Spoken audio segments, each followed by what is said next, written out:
संबंधित प्राणायाम बताए हैं। श्वास प्रश्वासयोर गतिर्विच्छेद प्राणायाम।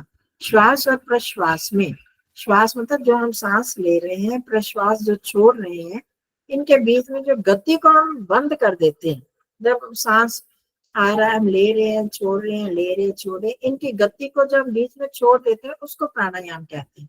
अब आप बाह्य प्राणायाम करेंगे तो उसमें क्या करेंगे, सांस हमने बाहर निकाल दिया और बाहर ही रोक दिया, तो उस गति में रुकावट आ गई ना।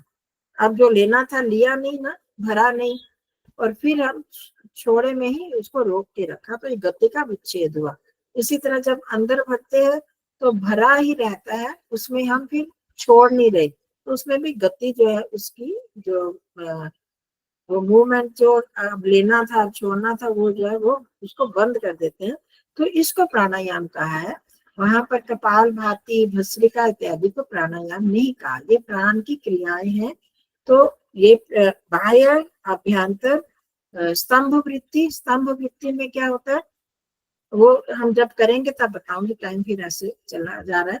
तो हर बार में हम एक एक प्राणायाम करते रहेंगे, तो उससे फिर हमें, और फिर बाह्य अभ्यंतर विषयाक्षेप, ये 4 प्राणायाम पतंजलि जी ने बताया जो हमें ध्यान में हमारे लिए उपयोगी है। तो दूसरे प्राणायामों में तो हमें वो नहीं होता, मतलब कि हम मन रुक नहीं पाता, उसमें तो हम साथ साथ लगे रहते हैं। तो ये इनकी शंका थी कि हमारे कई बार मन नहीं लगता, तो मैंने कहा था ये प्राणायाम कर लिया करो।